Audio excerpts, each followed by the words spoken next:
नमस्कार दोस्तों, मैं हूं विवेक और आज की कहानी मध्य प्रदेश के झाबुआ ज़िले की है। यह बात 2023 की है।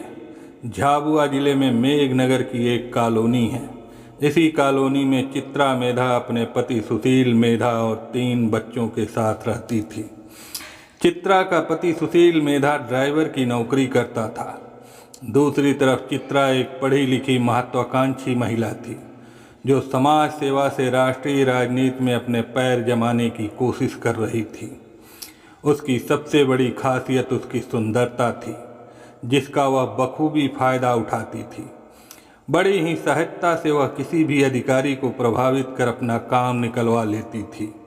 जहां एक और उसका पति सुशील मेधा एक मामूली ड्राइवर की नौकरी कर रहा था, वहीं दूसरी ओर चित्रा ने अपनी खूबसूरती और बुद्धिमानी के बल पर बड़े अधिकारियों का विश्वास जीतकर एक एनजीओ के माध्यम से समाज सेवा की आड़ में राजनीति में कदम रखने की योजना बना ली थी। इसी दौरान उसके एनजीओ को एक बड़ा प्रोजेक्ट मिला जो स्कूली बच्चों से जुड़ा था। इस प्रोजेक्ट के तहत उसे विभिन्न स्कूलों में जाकर बच्चों का डेटा इकट्ठा करना था। इसी सिलसिले में करीब 3 साल पहले एक दिन जब चित्रा मेधा सजीली माल जी के स्कूल पहुंची तो वहां उसकी मुलाकात हितेश डामोर से हुई। हितेश स्कूल में अतिथि शिक्षक था, लेकिन अपनी कड़ी मेहनत और समर्पण के कारण वह स्कूल के प्राचार्य का चहेता बन चुका था। प्राचार्य ने स्कूल से जुड़ी जो भी जानकारी चित्रा को चाहिए थी उसे सीधे हितेश से मिलकर लेने की सलाह दी। चित्रा ने पहले ही अंदाजा लगा लिया था कि हितेश उसकी योजनाओं के लिए उपयोगी हो सकता है। उसकी नज़रों में यह मुलाकात सिर्फ एक औपचारिकता नहीं थी, बल्कि उसकी भविष्य के रास्ते खोलने का एक और मौका था। एक तरफ जहां हितेश चित्रा की सुंदरता से प्रभावित था, वहीं चित्रा स्कूल में अतिथि शिक्षक के रूप में काम करने वाले हितेश की समझदारी और काम के प्रति उसकी मेहनत से प्रभावित थी। चित्रा जो बखूबी जानती थी कि आदमियों से कैसे काम निकलवाना है और काम के आदमियों से दोस्ती कैसे बनानी है, उसने पहली ही मुलाकात में हितेश के साथ दोस्ताना संबंध स्थापित कर लिया। उसका मकसद साफ था कि जब भी उसे ज़रूरत पड़े हितेश उसकी मदद कर सके। दूसरी तरफ हितेश को भी चित्रा की दोस्ती में कोई बुराई नज़र नहीं आई। इस मुलाकात के बाद चित्रा ने हितेश के साथ लगातार संपर्क बनाए रखा।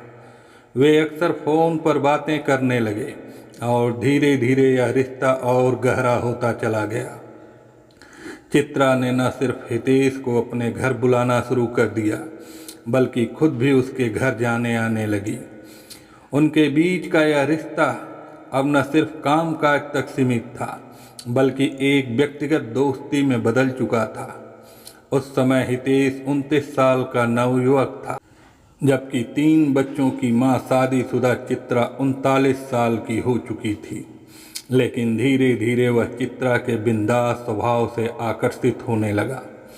जब चित्रा ने देखा कि हितेश उसकी ओर ध्यान देने लगा है, तो उसने भी उसमें रुचि दिखानी शुरू कर दी। थोड़े ही समय में उनकी दोस्ती प्यार में बदल गई और वे एक दूसरे में सुकून और खुशी ढूंढने लगे। हालांकि हितेश को डर था कि अगर उनकी दोस्ती के बारे में चित्रा के पति सुशील मेधा को पता चल गया तो वह इस रिश्ते का विरोध कर सकता है। जब उसने यह बात चित्रा से कही तो चित्रा खिलखिलाकर हंस पड़ी। उसके हाव भाव में एक अजीब सा आत्मविश्वास था। उसने कहा कि सुशील को सब कुछ मालूम है, उनके रिश्ते की हर बात तक। चित्रा ने यह भी साफ किया कि सुशील उनके बीच कभी नहीं आएगा, क्योंकि मैंने उसे बोलने की इजाज़त नहीं दी है। हितेश को चित्रा की बात पर विश्वास नहीं हो रहा था कि उसके पति सुशील उनके रिश्ते के बारे में जानकर भी चुप हैं। चित्रा ने कहा कि जब सुशील आएगा तो वह सब कुछ स्पष्ट कर देगी। जब सुशील घर आया तो चित्रा ने उसे बताया कि हितेश उसका प्यार है। सुशील ने मुस्कुराते हुए कहा कि उसे पहले से जानकारी थी और फिर कुछ काम का बहाना बनाकर बाहर चला गया। सुशील के जाने के बाद हितेश को भी विश्वास हो गया कि सुशील उनके रिश्ते को विरोध नहीं करेगा। उस दिन के बाद हितेश न केवल अक्सर चित्रा से मिलने उसके घर जाने लगा, बल्कि कभी कभी रात में भी रुकने लगा। सुशील सब कुछ जानते हुए भी हितेश के साथ दोस्तों जैसा व्यवहार करता था। इतना ही नहीं, इसके बाद सुशील और चित्रा मेघनगर से बाहर जहाँ भी जाते हितेश को अपने साथ ले जाने लगे। यहाँ तक कि साल भर पहले पहाड़ों पर घूमने जाने के दौरान भी दोनों हितेश को साथ लेकर गए। हितेश, चित्रा और सुशील तीनों एक ही कमरे में रुकते थे। इस बीच चित्रा ने राजनीति में अपना मुकाम बनाने की कोशिश करना शुरू कर दिया। उसने जिला पंचायत का चुनाव भी लड़ा, जिसमें हितेश हमेशा उसके साथ रहा। धीरे धीरे हितेश और चित्रा की दोस्ती को लेकर लोगों में चर्चा होने लगी। यह बात जब हितेश ने चित्रा से कही तो चित्रा बोली, ठीक है, जब चर्चा हो ही रही है तो तुम क्यों नहीं मेरे साथ आकर मेरे घर में ही रहने लगते हो। यह बात सुनकर हितेश भी चौंक गया। इतना ही नहीं, चित्रा ने यह भी कहा कि मैं तुम्हें स्टैम्प पेपर पर लिख कर दूंगी कि मैं तुमसे प्यार करती हूँ और अपने साथ रखूंगी। हितेश को चित्रा की बात पर भरोसा तो तब हुआ जब उसने एक दिन सचमुच ही स्टैम्प पेपर पर सारी बात लिखकर हितेश को दे दी, जिसमें लिखा था कि मैं हितेश डामोर को प्यार करती हूँ और इसकी जानकारी मेरे पति को भी है तथा उन्हें इससे कोई ऐतराज भी नहीं है। इसलिए हितेश मेरे साथ रहेगा और भविष्य में मैं हितेश के खिलाफ कोई कार्रवाई नहीं करूँगी, ना ही उसकी संपत्ति पर अपना हक मानूंगी। इसी तरह का एक शपथ पत्र सुशील मेधा ने भी दिया था, जिसमें उसने स्वीकार किया था कि उसकी पत्नी हितेश से प्यार करती है और उसे इस बात पर कोई ऐतराज नहीं है। हितेश चित्रा की हिम्मत का कायल हो गया। उसके रूप और प्यार का दीवाना तो पहले ही था, इसलिए अपने घर वालों के लाख मना करने पर भी हितेश अपना घर छोड़कर चित्रा के साथ आकर उसके घर में चित्रा के पति और 3 बच्चों के संग रहने लगा।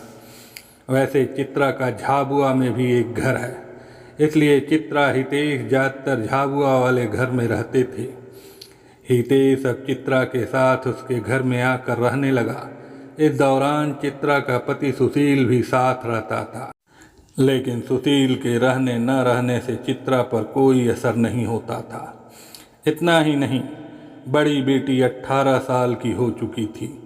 ऐसे में अपनी जवान बेटी के घर में होने के बावजूद चित्रा हितेश को खुलेआम प्रेमी के तौर पर अपने साथ रखने लगी थी, क्योंकि चित्रा अपनी मनमर्जी की मालिक थी और सुशील उसकी मर्जी के खिलाफ नहीं बोल सकता था। कुछ समय के बाद चित्रा ने यही स्थिति हितेश की भी कर दी थी कि हितेश चित्रा की आवाज़ पर उठने बैठने लगा। इस दौरान हितेश के परिवार ने उसे वापस लाने की भी कोशिश की, लेकिन हितेश तो पूरी तरह से चित्रा का गुलाम हो चुका था। लेकिन धीरे धीरे हितेश को लगने लगा कि वह जिस रास्ते पर निकल पड़ा है उस पर चलकर अपनी मंजिल तक कभी नहीं पहुंच पाएगा। उसे यह भी लगने लगा था कि वास्तव में चित्रा उसे अपना राजनीतिक लक्ष्य हासिल करने के लिए यूज कर रही है, इसलिए वह चित्रा के चंगुल से निकलने का रास्ता खोजने लगा। इसी दौरान हितेश ने संविदा शिक्षक वर्ग 3 की परीक्षा पास कर ली, लेकिन जब ज्वाइनिंग के लिए डॉक्यूमेंट वेरिफिकेशन की बारी आई तो पता चला कि हितेश के सभी डॉक्यूमेंट चित्रा ने अपने कब्जे में ले लिए थे। हितेश ने जब डॉक्यूमेंट चित्रा से मांगे तो चित्रा और सुशील ने उसके डॉक्यूमेंट देने से साफ मना कर दिया। इससे हितेश समझ गया कि चित्रा अपने यूज के लिए उसको कहीं नौकरी भी नहीं करने देगी, इसलिए वह चित्रा के चंगुल से बाहर निकलने के लिए छटपटाने लगा। हितेश ने अपने परिवार से बात की, तब परिवार वालों ने चित्रा से फ़ोन पर बातचीत कर उसे समझाया कि यह गलत है आप अपने परिवार पर ध्यान दो और हितेश को भूल जाओ। लेकिन चित्रा का कहना था कि वह हितेश के बिना नहीं रह सकती है। परिवार वालों ने उसे पैसे लेकर पीछा छोड़ने की बात कही तो वह 80,000 रुपये लेकर हितेश का पीछा छोड़ने को राजी हो गई। लेकिन चित्रा का कहना था कि वह पैसा चुपचाप लेगी, क्योंकि बात खुलने से उसका राजनीतिक भविष्य खराब हो सकता है। इसलिए उसकी बात मानने पर हितेश के परिवार वालों ने उसे चुपचाप पैसा दे दिया। लेकिन इसके बाद भी उसने हितेश का पीछा नहीं छोड़ा। इसी बीच कुछ दिन पहले हितेश अचानक चित्रा का घर छोड़कर अपने बहनोई के घर में आकर रहने लगा। हितेश की इस हरकत से चित्रा काफ़ी नाराज थी और वह उसे अपने घर वापस आने का दबाव बना रही थी। 11 जून के दिन हितेश अपनी बहन बहनोई और भांजों के साथ एक रिश्तेदार के घर मुंडन कार्यक्रम में शामिल होने गया था। वहाँ पर चित्रा भी अपने पति सुशील और एक सहेली सुमन के साथ आई हुई थी। हितेश और उसके बहनोई ने वहाँ चित्रा को देखा तो वे कुछ दूर खड़े होकर उसका वहाँ से जाने का इंतज़ार करने लगे। और जब चित्रा अपने पति के साथ वहाँ से चली गई तब हितेश और उसके बहन बहनोई कार्यक्रम में शामिल हुए। लेकिन वास्तव में चित्रा हितेश को देखकर जानबूझकर कुछ देर के लिए कार्यक्रम से निकल गई थी। वह जानती थी कि उसके चले जाने के बाद ही हितेश अंदर आएगा, इसलिए थोड़ी देर के बाद वापस आकर सुशील और चित्रा ने हितेश और उसके बहनोई से झगड़ा कर देख लेने की धमकी देने लगे। कार्यक्रम खत्म होने के बाद एक मोटरसाइकिल पर हितेश अपने परिवार के साथ आदर्श नगर कॉलोनी की तरफ जा रहे थे। मोटरसाइकिल हितेश चला रहा था। उसने अपने आगे एक भांजे को बैठा रखा था, जबकि उसके पीछे एक भांजे को गोद में लिए उसके बहनोई और सबसे पीछे बहन सवार थी। रात लगभग 11:30 बजे या पांचों आदर्श कॉलोनी में अपने घर के नज़दीक पहुँचे ही थे कि तभी अंधेरे में 3 लोग सामने बाइक का रास्ता रोक कर खड़े दिखाई दिए। अंधेरा होने के बाद भी हितेश पहचान गया कि उन तीनों में एक सुशील मेधा था और अन्य 2 में एक उसकी पत्नी चित्रा और दूसरी चित्रा की सहेली सुमन थी। आधी रात में इन तीनों को बाइक का रास्ता रोकते देख हितेश डर भी गया। दरअसल कुछ ही देर पहले मुंडन कार्यक्रम में भी यही तीनों हितेश को मिले थे और उसे देख लेने की धमकी भी दी थी। बाइक रुकते ही सुशील ने चाकू से उसके सीने पर वार किया। बाइक पर सबसे आगे हितेश ने अपने भांजे को बैठाया था, इसलिए चाकू भांजे को न लग जाए, इस प्रयास को करने के चक्कर में हितेश खुद का बचाव ठीक से नहीं कर पाया। चाकू लगते ही बाइक का संतुलन बिगड़ जाने से लगभग सभी सड़क पर गिर गए। यह देख सुशील मेधा फिर हितेश पर चाकू लेकर लपका तो उसे बचाने हितेश के बहन बहनोई आगे आए तो सुशील के साथ आई उसकी पत्नी चित्रा मेधा और उसकी सहेली सुमन हितेश के बहन बहनोई के बीच आ गए। इस दौरान सुशील ने हितेश पर चाकुओं से 1-2 बार वार किए तो वहीं दूसरी तरफ पास में पड़ा एक पत्थर उठाकर हितेश ने भी अपनी जान बचाने के लिए सुशील पर हमला कर दिया। लेकिन पत्थर और चाकू में बहुत अंतर होता है, इसलिए सुशील को जहां केवल सर में चोट आई, वहीं हितेश के बुरी तरह से घायल हो जाने पर वह सड़क पर गिरकर तड़पने लगा। यह देखकर सुशील, चित्रा और सुमन वहां से भाग गए। भाई को जमीन पर तड़पते देख हितेश की बहन ने उसे गोद में उठा लिया और सबसे मदद के लिए चीखने लगी। लेकिन बहन की गोद में ही हितेश की सांसें थम गई। मेघनगर थाने में ड्यूटी पर तैनात टीआई टीएस डाबर अपने पहले राउंड पर निकलने ही वाले थे कि तभी उन्हें आदर्श नगर कॉलोनी में हुई एक घटना की जानकारी मिली। तुरंत ही उन्होंने अपनी टीम के साथ मौके पर पहुंचने का निर्णय लिया।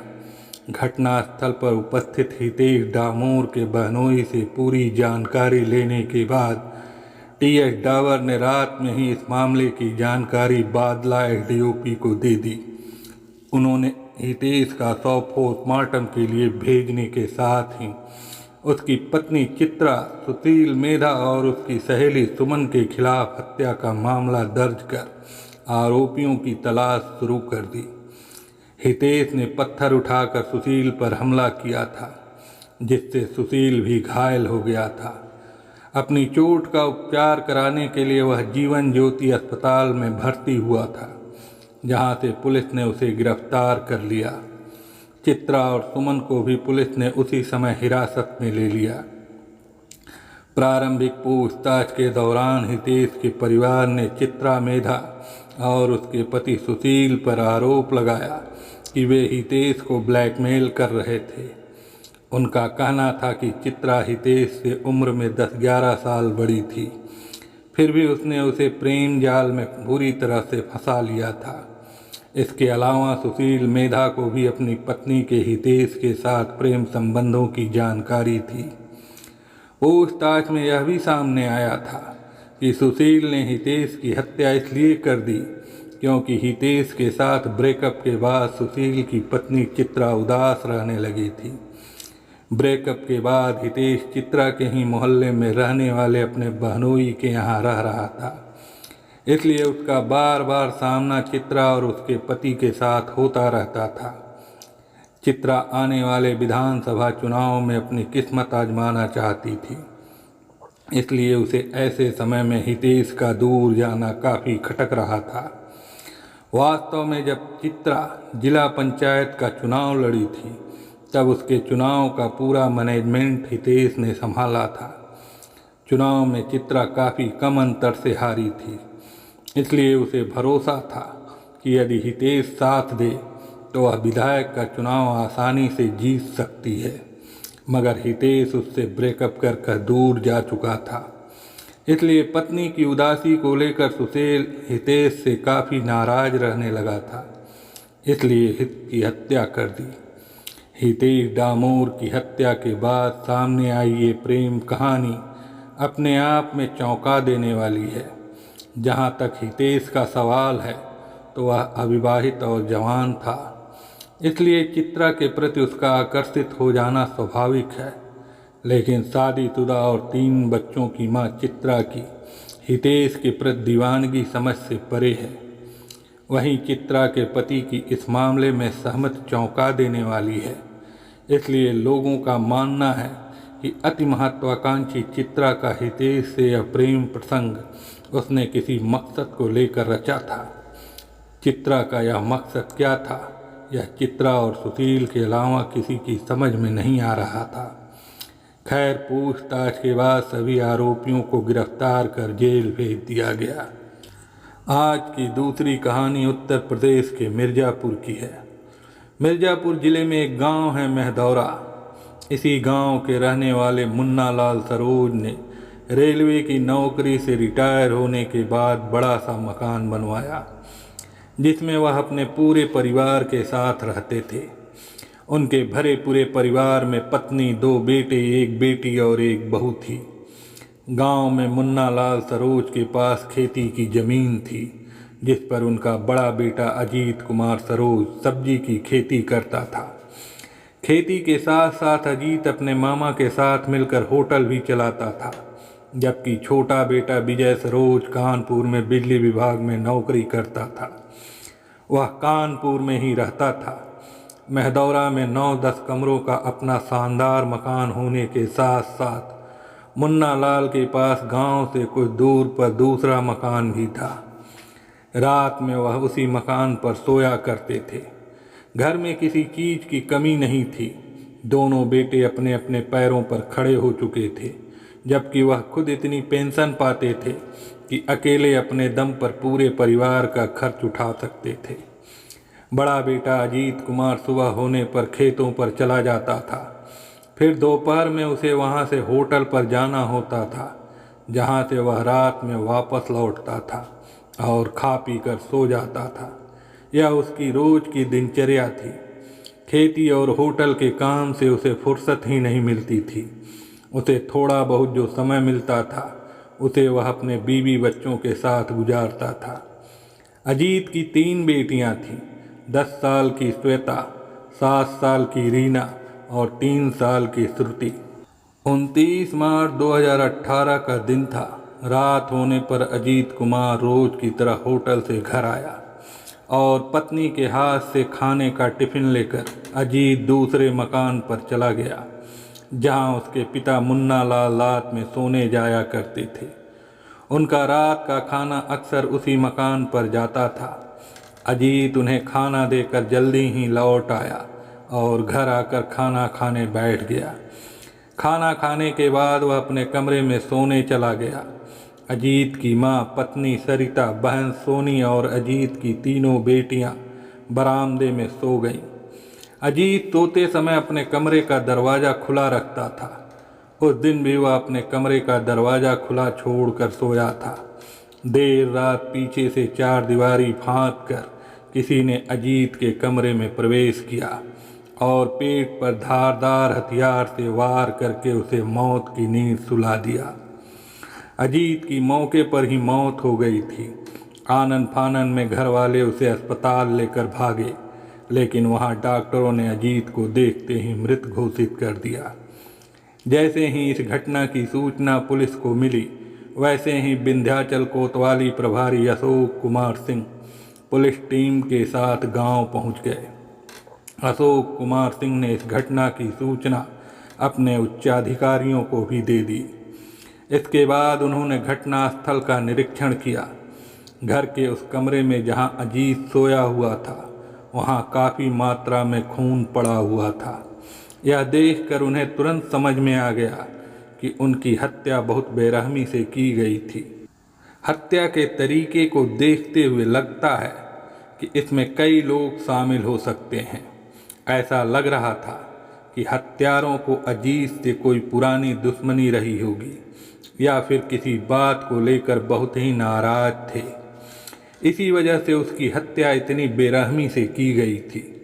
उसे धारदार हथियार से कई बार गोदा गया था और खून के छींटे कमरे के अंदर से लेकर बाहर सीढ़ियों तक फैले हुए थे। इससे साफ था कि हत्या को बहुत ही गुस्से और क्रूरता के साथ अंजाम दिया गया था। इंस्पेक्टर अशोक कुमार सिंह ने चारों ओर नजरें घुमाकर घटनास्थल का बारीकी से निरीक्षण किया। उन्होंने देखा कि जिस कमरे में हत्या हुई थी वह घर के पिछले हिस्से में था। यह अंदाजा लगाया गया कि हत्यारे शायद पीछे की दीवार फांद कर अंदर घुसे होंगे। हत्या को अंजाम देने के बाद उसी रास्ते से भाग गए होंगे। इंस्पेक्टर के मन में यह शक भी घर कर रहा था कि इस वारदात में किसी करीबी का हाथ हो सकता है। घटनास्थल की स्थिति और मिले सुराग इसी दिशा में इशारा कर रहे थे। हैरान करने वाली बात यह थी कि इतनी बड़ी घटना हो जाने के बावजूद घर के किसी सदस्य को इसका आभास तक नहीं हुआ। यह बात इंस्पेक्टर को और भी अधिक संदेहास्पद लग रही थी, जिससे मामला पेचीदा होता जा रहा था। अशोक कुमार सिंह ने लाश पोस्टमार्टम के लिए भिजवाकर अजीत के बारे में जानकारी एकत्र की और थाने लौट आए। उन्होंने अजीत के पिता मुन्ना लाल सरोज की लिखित शिकायत के आधार पर अज्ञात के खिलाफ भारतीय दंड विधान की धारा 302 के तहत केस दर्ज कर जांच शुरू कर दी थी। अजीत की हत्या होने की खबर आसपास के गांवों तक पहुंची तो तमाम लोग मवदौरा में एकत्रित हो गए। हत्या को लेकर लोगों में आक्रोश था। आक्रोश के साथ साथ भीड़ भी बढ़ती गई। महिलाएं और बच्चे भी भीड़ में शामिल थे। आक्रोशित भीड़ ने गांव के बाहर मेन रोड पर पहुंचकर इलाहाबाद मिर्ज़ापुर मार्ग जाम कर दिया। दोनों तरफ का आवागमन पूरी तरह ठप हो गया। गुस्से में भरी भीड़ ने पुलिस के खिलाफ नारेबाजी करते हुए हत्यारों की गिरफ्तारी और अजीत की पत्नी के लिए मुआवजे की मांग की। जैसे ही पुलिस को इस बारे में सूचना मिली, विंध्याचल कोतवाली की टीम मौके पर पहुंची, जहां ग्रामीणों ने सड़क जाम कर दिया था। जाम के कारण इंस्पेक्टर अशोक कुमार सिंह ने धरने पर बैठे लोगों को समझाने की कोशिश की, लेकिन वे किसी भी सूरत में पीछे हटने को तैयार नहीं थे। अपना प्रयास विफल होते देख उन्होंने अपने उच्चाधिकारियों को वहां की स्थिति बताकर पुलिस फोर्स भेजने को कहा ताकि कोई अप्रिय घटना न घट सके। वायरलेस पर सड़क जाम की सूचना प्रसारित होते ही पड़ोसी पुलिस थानों के अलावा जिला मुख्यालय से पहुंची पुलिस और पीएसी ने मौके पर पहुंचकर मोर्चा संभाल लिया। अधिकारियों ने ग्रामीणों को विश्वास दिलाया कि अजीत के हत्यारों को जल्द से जल्द गिरफ्तार किया जाएगा। काफ़ी समझाने के बाद ग्रामीण मान गए और उन्होंने धरना समाप्त कर दिया। इसके साथ ही धीरे धीरे जाम भी खत्म हो गया। पुलिस अधीक्षक आशीष तिवारी ने अजीत के हत्यारों को हर हाल में जल्द से जल्द गिरफ्तार करके इस केस को खोलने का सख्त निर्देश दिया। पुलिस अधीक्षक के सख्त तेवरों को देख कोतवाली प्रभारी अशोक कुमार और उनके अफसर जी जान से जांच में जुट गए। अशोक कुमार सिंह ने इस केस की नए सिरे से छानबीन करते हुए मृतक अजीत के पिता मुन्ना लाल से पूछताछ करनी जरूरी समझी। इसके लिए वह मेहदौरा स्थित मुन्ना लाल के घर पहुंचे। उन्होंने मुन्ना लाल से एकांत में बात की। इस बातचीत में उन्होंने अजीत से जुड़ी छोटी से छोटी जानकारी जुटाई। मुन्ना लाल से हुई बातों में एक बात चौंकाने वाली थी जो अजीत की पत्नी कविता से संबंधित थी। पुलिस को पता चला कि कविता का चाल चलन ठीक नहीं था। इस संबंध में अजीत के पिता मुन्ना लाल ने इशारों में काफ़ी कुछ कह दिया था जो इस केस की दिशा बदलने वाला तथ्य साबित हो सकता था। इस जानकारी से इंस्पेक्टर की शक की सुई कविता और उसके चचेरे भाई सुरजीत सरोज की ओर घूम गई।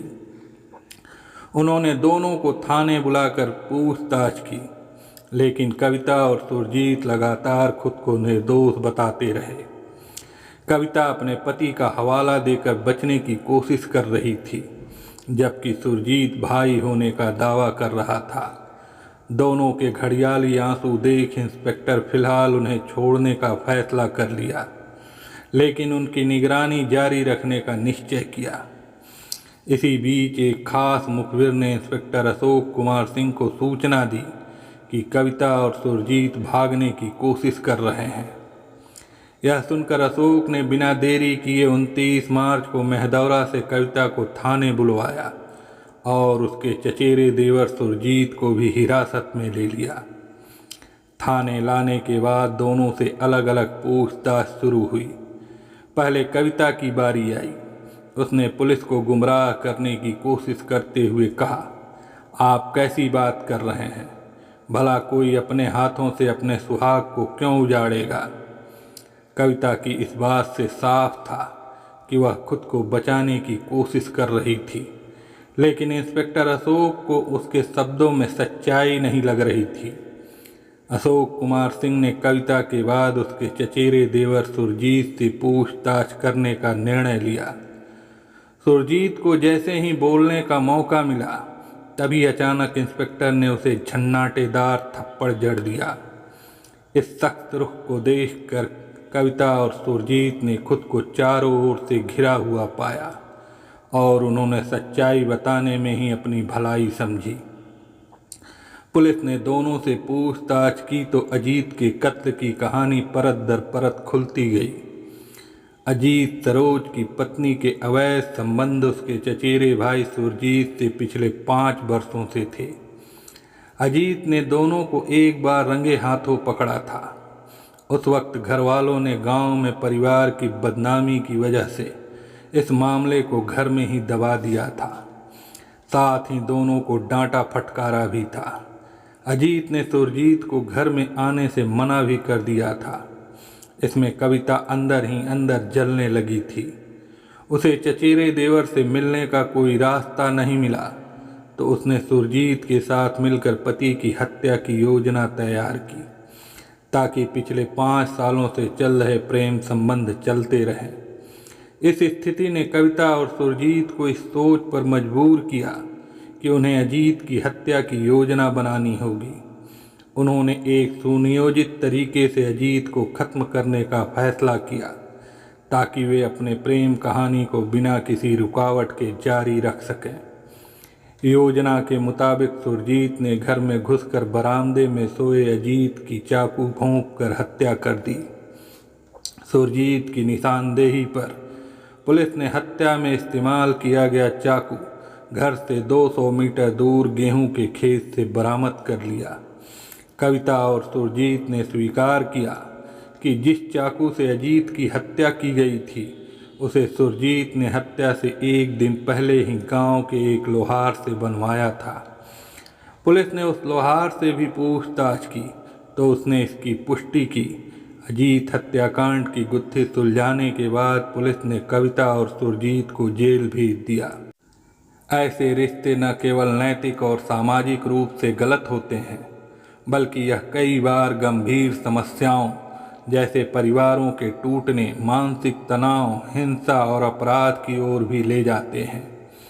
अवैध संबंधों से हमेशा विश्वासघात, धोखा और जीवन में अव्यवस्था पैदा होती है, जिससे न केवल व्यक्ति बल्कि कई और लोग भी प्रभावित होते हैं।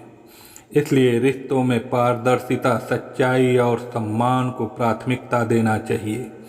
अगर किसी रिश्ते में समस्याएं हैं तो उन पर खुलकर बातचीत करना तथा सही समाधान ढूंढना जरूरी है, बजाय गलत रास्तों पर चलने के। नैतिकता और सच्चाई पर आधारित रिश्ते ही जीवन में सच्चा सुख और संतोष दे सकते हैं। हमारी इस कहानी का मकसद किसी का दिल दुखाना नहीं है। हम यह कहानी केवल मनोरंजन के लिए नहीं, बल्कि समाज को एक महत्वपूर्ण संदेश देने के लिए लिख रहे हैं। इसमें दिखाए गए घटनाक्रम यह समझाते हैं कि किस तरह गलत फैसले और बुरे कामों से एक इंसान और उसके परिवार का जीवन तबाह हो सकता है। हमारी सोच है कि लोग इन कहानियों से सीख लें और ऐसे रास्तों पर चलने से बचें, नहीं तो वो अपनों का नुकसान पहुंचा सकते हैं। यह कहानी एक चेतावनी है ताकि हम सब मिलकर अपने समाज को बेहतर बना सकें। इसी तरह की सच्ची घटनाओं और सीखों के साथ मैं फिर लौटूंगा। तब तक के लिए सुरक्षित रहें, सतर्क रहें। धन्यवाद।